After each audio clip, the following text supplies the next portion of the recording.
As a parent, you may not correctly understand the specific meanings behind your toddler's challenging behavior, but you must agree it is very necessary to set appropriate limits for your toddler's behavior. During the age of 2 to 4, toddlers gradually realize that they have become separate individuals from parents. At this stage, they start to continually act independently, asset themselves, and communicate their own likes and dislikes, and they naturally develop their language skills as they express their wants, ideas, and needs. But meanwhile, they still face a lot of difficulties in understanding, self-control, and waiting. In a nutshell, they often want to get one thing immediately once they think of it. If not, they tend to behave badly. And you must also have been used to hear the word no that came out of his or her mouth. So what should you properly deal with such a situation? The parenting tips below may be helpful to you. 1. Handle strong emotions. Helping toddlers navigate the strong emotions is a tough task for parents, because a young toddler's emotional lives are doomed to be complex. As toddlers grow, they deepen the emotional experience, for example embarrassment, shame, guilt and pride. Older toddlers are more like teenagers, but their emotions and moods still swing wildly from time to time. They may become joyful when they get a popsicle, but may instantly become despair when the popsicle drips onto their fingers. Therefore, toddlers really need parents' loving guidance to better cope with extreme emotions. Your toddler may also struggle with the common situations below. When you fail to understand your toddler's words, he or she will have a meltdown. Your toddler will get angry after knowing someone throw his or her toy. Your toddler may refuse to settle for any substitute. For example, if you can't dress your toddler in his or her favorite pajamas, your toddler will immediately become inconsolable even though you get him or her another pretty dress. You are sure your toddler really likes one thing, but sometimes your toddler talk in anger and say no to you. Your toddler tends to act out once he or she feels frustrated. Your toddler may get angry when he or she can't make things work smoothly. Sometimes, your toddler actually also wants to manage their strong feelings by themselves, and you can better aid your toddler to handle strong emotions if you can catch those signs in time, such as below. When they are frustrated, they may use actions or words to ask for help or draw your attention.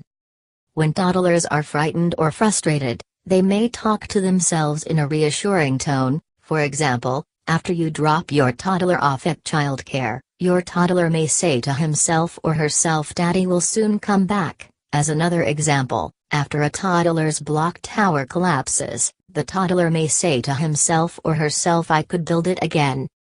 A toddler may reenact stressful scenes, such as a doctor's visit. Toddlers may use simple words, for example, "I'm mad," and "I'm angry," to express their bad feelings before hitting or throwing.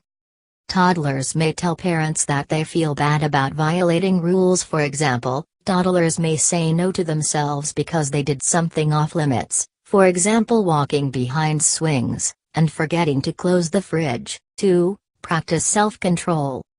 Usually, toddlers' challenging behavior means they can't express their feelings exactly or don't know what to do to get their needs met. In such a case, what parents should do is to show toddlers a more constructive way to cope with extreme emotions. Surely, as toddlers develop more language skills and gain more experience in handling disappointment, following rules, and getting along with peers, their abilities to deal with extreme emotions also develop naturally. Mastering self-control is a lifelong lesson for most people. Although most toddlers cannot master self-control well before they enter school, parents should help toddlers develop self-control as much as possible. Therefore, parents should pay attention to ways and means when talking with toddlers about emotions and how to handle them. For example, when reading your toddler a book, you may say the character's feelings aloud. You may speak out the words, "The sheep is so happy that he..." And meanwhile, you should add your own feelings into it. For example, you may say, "I just poured that baby's milk, I am really frustrated. I want to wipe it up, can you help me?" It feels so great to get your help. When toddlers can label their own feelings, they will be more likely to gain control over their emotions and be more willing to communicate feelings to parents. Once your toddler recognized and named his or her own feelings, you can easily suggest what he or she can do to solve the problem or feel better. In this way, your toddler will know better how to do next time he or she encounters a similar problem again. 3. Give your toddler advice to handle strong emotions. You need to guide your toddler how to let out negative emotions, for example frustration, sadness, and anger. For example, if your toddler is sad about his or her grandparents who are recently gone, you may suggest drawing a photo for them or looking at their former photos. And validate what your toddler is experiencing in case he or she gets angry. For example, your toddler may get angry when you tell him or her not to go on watching TV. In this case, you should offer your toddler options to let out those feelings in non-hurtful and healthy ways, such as running, hitting sofa cushions, and painting an angry animal. As long as you really put a lot of thoughts into this, you can think of many appropriate strategies. 4. Empathize with your toddler. If your toddler does not like the choice you offer him or her, you should let your toddler clearly know that you have understood his or her feeling.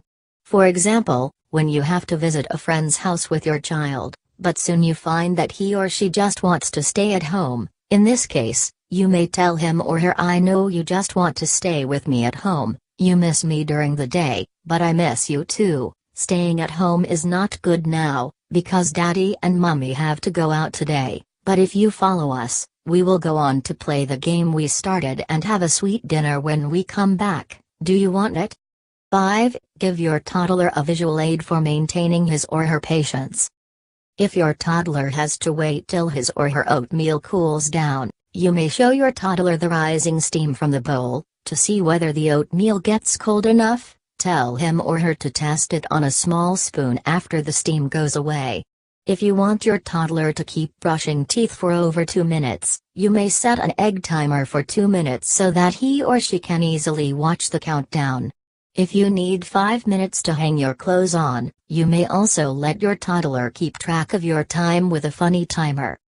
Timers are not only good tools for helping toddlers maintain patience, but also tools for helping them learn to share. For example, if several toddlers want to play with the same toy, a timer can allocate time to ensure every child have time to play happily. Obviously, with the help of a timer, a toddler will not get so impatient while waiting. 6. Allow your toddler to make choices appropriate to his or her age. A few examples will make this point clear. If possible, give your toddler more choices about what to eat, what to wear, what games to play, and who to play together with. This gives your toddler a feeling of freedom, develops his or her sense of competence. Toddlers have a belief, "I can finish it," and boosts his or her self-confidence. Offering more choices also channels the "not this one" game in an advantageous direction. As you keep offering your toddler different choices, the likelihood of saying no to you will be decreased significantly. Instead, your toddler will be more likely to say, "Not this one, I like the other one." For example, you may have got used to giving one type of food for your toddler's snack at one time, but if you allow your toddler to choose a bagel, a string cheese, or an apple for snack at the same time, which idea sounds better? 7. Seek opportunities to help your toddler practice self-control. In fact, your toddler has a lot of daily opportunities to practice self-control. For example, games which require turn-taking are good for practicing how to share and wait. You can encourage your toddler to join those back-and-forth ball games. During the process of playing a ball game, your toddler will learn to control their own impulse to get the ball. Or you can encourage your toddler to act out an interesting story. Your toddler will learn to wait, negotiate, and take turns in pretend play as he or she decides how to unfold the story. Thank you for watching. For more parenting tips, you may click the link below to go on watching.